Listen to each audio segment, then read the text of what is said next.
ਵਾਹਿਗੁਰੂ ਜੀ ਕਾ ਖਾਲਸਾ ਵਾਹਿਗੁਰੂ ਜੀ ਕੀ ਫਤਿਹ। ਸਟੂਡੈਂਟਸ, ਅਸੀਂ ਪਿਛਲੇ ਲੈਕਚਰ ਦੇ ਵਿੱਚ ਕਾਊਂਟ ਕੀਤੇ ਸੀ ਨਾ ਸਿਗਮਾ ਬੌਂਡ ਕਿੰਨੇ ਆ, ਪਾਈ ਬੌਂਡ ਕਿੰਨੇ ਆ ਕਿਸੇ ਮੋਲੀਕਿਊਲ ਦੇ ਵਿੱਚ। ਹੁਣ ਅਸੀਂ ਕਰਾਂਗੇ difference between sigma and pi bond. ਦੇਖੋ ਇੱਧਰ ਤੁਸੀਂ ਸਿਗਮਾ ਬੌਂਡ ਲਿਖ ਲੈਣਾ, ਇੱਧਰ ਪਾਈ ਬੌਂਡ ਲਿਖ ਲੈਣਾ। ਸਿਗਮਾ ਬੌਂਡ ਵਿੱਚ ਕਿਹੜੀ ਓਵਰਲੈਪਿੰਗ ਹੁੰਦੀ ਹੈ? Axial or head on overlapping. Pi bond 'ਚ ਕਿਹੜੀ ਹੁੰਦੀ ਹੈ? Side wise or parallel or lateral. ਠੀਕ ਹੈ। ਸਿਗਮਾ ਬੌਂਡ 'ਚ ਕਿਹੜੀ ਓਵਰਲੈਪਿੰਗ ਹੁੰਦੀ ਸੀ? SS, PP, SP। ਇਹਦੇ 'ਚ ਕਿਹੜੀ ਹੋਣੀ ਹੈ? PP ऑर्बिटल ਦੀ, PD ਤੇ DD। ਠੀਕ ਹੈ। ਇਹਦੇ ਵਿੱਚ ਕੀ ਹੈ? Extent of overlapping is more. Overlapping ਬਹੁਤ ਜ਼ਿਆਦਾ ਹੁੰਦੀ ਹੈ, ਬੌਂਡ ਸਟਰੋਂਗ ਬਣਦਾ ਹੈ, ਬੌਂਡ ਐਨਰਜੀ ਬਹੁਤ ਹੁੰਦੀ ਹੈ। ਬੌਂਡ ਐਨਰਜੀ ਮਤਲਬ ਬੌਂਡ ਨੂੰ ਤੋੜਨ ਲਈ ਕਿੰਨੀ ਐਨਰਜੀ ਚਾਹੀਦੀ ਹੈ। ਬੌਂਡ ਲੈਂਥ, ਜੇ ਬੌਂਡ ਸਟਰੋਂਗ ਹੋਊਗਾ ਬੌਂਡ ਲੈਂਥ ਕੀ ਹੋਏਗੀ? ਘੱਟ।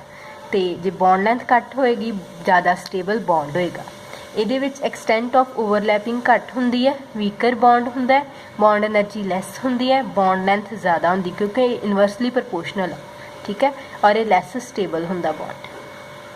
ਸਿਰਫ ਇੱਕ ਹੀ ਸਿਗਮਾ ਬੌਂਡ ਬਣ ਸਕਦਾ ਹੈ ਦੋ ਐਟਮਸ ਦੇ ਵਿੱਚ, ਇੱਕ ਜਾਂ ਇੱਕ ਤੋਂ ਵੱਧ ਦੋ ਪਾਈ ਬੌਂਡਸ ਬਣ ਸਕਦੇ ਆ ਦੋ ਐਟਮਸ ਦੇ ਵਿੱਚ। ਸਿਗਮਾ ਬੌਂਡ ਅਲੋਨ ਕੱਲਾ ਬਣ ਸਕਦਾ। ਇੱਥੇ ਦੇਖੋ ਕੱਲਾ ਹੀ ਹੈ ਸਿਗਮਾ ਬੌਂਡ, ਕੱਲੇ ਕੱਲੇ। ਇੱਥੇ ਪਾਈ ਬੌਂਡ ਜਿਹੜਾ ਉਹ ਕਦੀ ਵੀ ਇਕੱਲਾ ਨਹੀਂ ਬਣ ਸਕਦਾ। ਪਹਿਲਾਂ ਸਿਗਮਾ ਬਣੂਗਾ ਫਿਰ ਦੂਸਰਾ ਪਾਈ ਬਣੂਗਾ। ਇੱਥੇ ਕੀ ਪਹਿਲਾਂ ਸਿਗਮਾ ਬਣਿਆ ਨਾ ਫਿਰ ਪਾਈ ਬਣਿਆ, ਪਹਿਲਾਂ ਸਿਗਮਾ ਬਣਿਆ ਫਿਰ ਪਾਈ ਬਣਿਆ। ਪਰ ਇਹ ਕੇਸ 'ਚ ਨਹੀਂ ਇੱਦਾਂ ਹੁੰਦਾ, ਸਿਗਮਾ ਬੌਂਡ ਇਕੱਲਾ ਐਗਜ਼ਿਸਟ ਕਰ ਸਕਦਾ। Rotation about sigma bond is possible. Rotation possible ਹੈ ਸਿਗਮਾ ਬੌਂਡ ਦੇ ਅਰਾਊਂਡ। ਠੀਕ ਹੈ, ਕਿਉਂਕਿ ਹੈਡ ਔਨ ਓਵਰਲੈਪਿੰਗ ਹੁੰਦੀ ਹੈ। ਰਿਸਟ੍ਰਿਕਟਡ ਰੋਟੇਸ਼ਨ ਪਾਈ ਬੌਂਡ ਦੇ ਅਕਰੋਸ ਪੋਸੀਬਲ ਨਹੀਂ ਹੁੰਦੀ ਕਿਉਂਕਿ ਪਾਈ ਬੌਂਡ ਦੀ ਜਦੋਂ ਅਸੀਂ ਓਵਰਲੈਪਿੰਗ ਦੇਖਦੇ ਹਾਂ ਨਾ types of side wise overlapping P पाई ਆਪਾਂ ਦੇਖਿਆ ਹੋਇਆ। ਠੀਕ ਹੈ। ਤੇ ਇਹਦੇ ਚ ਅਪਰ ਨਾਲ ਓਵਰਲੈਪ ਕਰਦੀ ਹੈ, ਲੋਅਰ ਨਾਲ ਕਰਦੀ ਆ। ਰੋਟੇਸ਼ਨ ਨਹੀਂ ਹੋ ਸਕਦੀ, ਇਹ ਨਹੀਂ ਕਿ ਲੋਅਰ ਅਪਰ ਨਾ ਕਰ ਜਾਏਗੀ ਅਪਰ ਲੋਅਰ ਨਾ ਕਰ ਜਾਏਗੀ, ਇਸ ਤਰ੍ਹਾਂ ਰੋਟੇਸ਼ਨ ਪੋਸੀਬਲ ਨਹੀਂ ਹੈਗੀ। P ਪਾਈ D ਪਾਈ, ਇੱਕ P ऑर्बिटल ਲੈਣਾ, ਇੱਕ D ਦੀਆਂ ਕਿੰਨੀਆਂ ਲੋਬਸ ਹੁੰਦੀਆਂ? 2 ਲੋਬਸ ਹੁੰਦੀਆਂ ਨਾ ਇੱਧਰ। ਠੀਕ ਹੈ, ਡੰਬਲ ਸ਼ੇਪ ਹੁੰਦੀ ਹੈ। ਤੇ ਇਹਦੇ ਵਿੱਚ ਕੀ ਪੋਜ਼ਿਟਿਵ ਨੇ ਪੋਜ਼ਿਟਿਵ ਨਾਲ ਇੱਧਰਲੀ ਲੋਬ ਨਾਲ ਕਰ ਲੈਣਾ, ਨੈਗੇਟਿਵ ਨੇ ਨੈਗੇਟਿਵ ਨਾਲ ਓਵਰਲੈਪ ਕਰ ਲੈਣਾ। ਠੀਕ ਹੈ। ਨੈਕਸਟ ਹੈ D ਪਾਈ ਇਹ 'ਚ ਦੋਵੇਂ D ਲੈਣੀ ਹੈ ऑर्बिटल्स, ਇਹ ਵੀ D ऑर्बिटल ਇਹ ਵੀ D ऑर्बिटल। ਇਹਨਾਂ ਦੀ ਤੁਸੀਂ ਓਵਰਲੈਪਿੰਗ ਕਰਵਾ ਦੇ। ਠੀਕ ਹੈ, ਪੋਜ਼ਿਟਿਵ ਦੀ ਪੋਜ਼ਿਟਿਵ ਨਾਲ, ਨੈਗੇਟਿਵ ਦੀ ਨੈਗੇਟਿਵ। ਨੈਕਸਟ ਕੁਐਸਚਨ ਹੈ how many P pi and P pi D pi bonds are formed in SO2। ਪਹਿਲਾਂ SO2 sulphur dioxide, double bond oxygen ਨਾਲ, ਡਬਲ ਬੌਂਡ ਆਕਸੀਜਨ ਨਾਲ, ਦੋ ਇਹਦੇ ਕੀ ਬਚ ਗਏ? Electron which act as lone pair. ਇਹ ਲੋਨ ਪੇਅਰ ਬਚ ਗਿਆ। ਠੀਕ ਹੈ। ਹੁਣ ਦੇਖੋ ਸਭ ਤੋਂ ਪਹਿਲਾਂ ਬੇਟਾ ਤੁਸੀਂ ਸਲਫਰ ਦਾ ਲਿਖਣਾ ਐਟੋਮਿਕ ਨੰਬਰ ਕਿੰਨਾ ਹੁੰਦਾ? 16, 1s2, 2s2, 2p6, 3s2, 3p4। ਠੀਕ ਹੈ। ਗਰਾਊਂਡ ਸਟੇਟ ਵਿੱਚ ਸਲਫਰ ਦੇ 3s ਦੇ ਵਿੱਚ ਪ੍ਰਿੰਸੀਪਲ ਕੁਆਂਟਮ ਨੰਬਰ ਦੇਖੋ ਸਭ ਤੋਂ ਵੱਡਾ ਕਿਹੜਾ? 3 ਵਾਲੇ ਡਰਾ ਕਰ ਲਓ, ਸਿਰਫ ਅਸੀਂ ਵੇਲੀਅੰਸ ਵਾਲੇ ਕਰ ਲਏ। 3s ਦੇ ਵਿੱਚ 2 ਇਲੈਕਟ੍ਰੋਨ ਆ, 3p ਦੇ ਵਿੱਚ ਕਿੰਨੇ ਆ? 4। ਹੁਣ ਐਕਸਾਈਟਡ ਸਟੇਟ 'ਚ ਅਸੀਂ ਕੀ ਕਰਨਾ? ਇੱਕ ਇਲੈਕਟ੍ਰੋਨ ਐਕਸਾਈਟ ਕਰਾਇਆ, ਇੱਥੇ ਪਹੁੰਚਾ ਦਿੱਤਾ। ਠੀਕ ਹੈ। ਐਕਸਾਈਟਡ ਸਟੇਟ 'ਚ ਕੀ ਹੋਇਆ? ਇੱਧਰ ਚਲ ਗਿਆ 3D ਦੇ ਵਿੱਚ ਇੱਕ। ਹੁਣ ਆਕਸੀਜਨ ਕਿੰਨੇ ਆ? 2। ਦੋਨਾਂ ਦੀ ਕੌਨਫੀਗਰੇਸ਼ਨ ਲਿਖ ਲਈ। ਮੈਂ ਆਪੋਜ਼ਿਟ ਸਪਿਨ ਡਰਾ ਕੀਤੀ ਹੈ ਕਿਉਂਕਿ ਮੈਂ ਇਹਨਾਂ ਨਾਲ ਓਵਰਲੈਪਿੰਗ ਕਰਵਾਉਣੀ ਹੈ, ਹਾਫ ਫੀਲਡ ਨਾਲ ਓਵਰਲੈਪਿੰਗ ਕਰਵਾਉਣੀ। ਦੋਨਾਂ ਆਕਸੀਜਨ ਦੀ ਲਿਖ ਲਈ। ਹੁਣ ਕੀ ਹੋਏਗਾ? ਦੇਖੋ ਆਹ ਆਕਸੀਜਨ ਜਿਹੜਾ ਨਾ ਇਹਦੇ ਨਾਲ ਬਣਾਏਗਾ ਸਿਗਮਾ ਬੌਂਡ। ਠੀਕ ਹੈ। ਆਹ ਆਕਸੀਜਨ ਇਹਦੇ ਨਾਲ ਬਣਾਏਗਾ ਸਿਗਮਾ ਬੌਂਡ। ਆ ਹੁਣ ਦੇਖੋ ਇੱਕ ਵਾਰੀ ਸਿਗਮਾ ਬੌਂਡ ਬਣ ਗਿਆ, ਹੁਣ ਦੂਜਾ ਕਿਹੜਾ ਬਣੇਗਾ? ਆ ਇਹਦੇ ਨਾਲ ਪਾਈ ਬੌਂਡ, ਆ ਇਹਦੇ ਨਾਲ ਪਾਈ ਬੌਂਡ। ਠੀਕ ਹੈ। ਆਕਸੀਜਨ ਤੇ ਸਲਫਰ, ਆਕਸੀਜਨ ਦੇ 2p ਹੈ ਸਾਰੇ, ਆ ਵੀ 2p, ਆ ਵੀ 2p, ਆ ਵੀ 2p, ਆ ਵੀ 2p। ਸਲਫਰ ਦੇ ਕਿਹੜੇ ਆ? 3p ਤੇ 3d। ਠੀਕ ਹੈ। 2p ਤੇ 3p, 2p ਤੇ 3p। ਇਹਦੇ ਵਿੱਚ ਕਿਹੜਾ ਬੌਂਡ ਬਣੇਗਾ ਬੇਟਾ? Sigma bond. ਫਿਰ 2p ਤੇ 3p, ਇਹਦਾ 2p ਤੇ ਇਹਦਾ 3p, ਕਿਹੜਾ ਬੌਂਡ ਬਣੇਗਾ? Sigma bond. 2p 3p। ਹੁਣ 2p ਆ ਫਿਰ 3p ਨਾ। ਹੁਣ ਤੁਹਾਨੂੰ ਮੈਂ ਪਹਿਲਾਂ ਵੀ ਕਿਹਾ ਸਿਗਮਾ ਬੌਂਡ ਦੋ ਐਟਮਸ ਦੇ ਵਿੱਚ ਇੱਕੋ ਵਾਰੀ ਬਣਦਾ। ਜੇ ਦੂਜਾ ਬੌਂਡ ਬਣਨਾ ਹੋਵੇ ਫਿਰ ਉਹ ਪਾਈ ਹੁੰਦਾ। ਇੱਕ ਵਾਰੀ ਬਣ ਗਿਆ ਸੀ ਸਿਗਮਾ ਬੌਂਡ, ਇਹਦਾ ਵੀ ਇੱਕ ਵਾਰੀ ਬਣ ਗਿਆ ਸਿਗਮਾ ਬੌਂਡ। ਹੁਣ ਆ ਇਹਦਾ ਉਸੇ ਐਟਮ ਨਾਲ ਬਣ ਰਿਹਾ, ਇਹ ਕੀ ਹੋਏਗਾ? ਪਾਈ ਬੌਂਡ। ਆ ਵੀ ਉਸੇ ਐਟਮ ਨਾਲ ਬਣ ਰਿਹਾ, ਕੀ ਹੋਏਗਾ? ਪਾਈ ਬੌਂਡ। ਸੋ ਪਾਈ ਬੌਂਡ ਕਿਹੜੇ ਆਏ? P ਪਾਈ P ਪਾਈ ਤੇ P ਪਾਈ D ਪਾਈ। P ਪਾਈ D ਪਾਈ ਬੌਂਡ ਇਸ ਫਾਰਮ, ਮਤਲਬ ਦੋ ਪਾਈ ਬੌਂਡਸ ਬਣੇ ਆ, ਇੱਕ P ਪਾਈ ਆ, ਇੱਕ P ਪਾਈ D ਪਾਈ। ਠੀਕ ਹੈ, ਕਲੀਅਰ। नेक्स्ट है हाउ मैनी पी पाई एंड डी pi bonds are formed in SO3। बेटा तुसीं पहले SO3 ड्रॉ करना है। SO3 दे विच डबल बॉन्ड नाल तीनों ऑक्सीजन जिहड़े आ जुड़े हुंदे स्ट्रक्चर दे विच, ठीक है।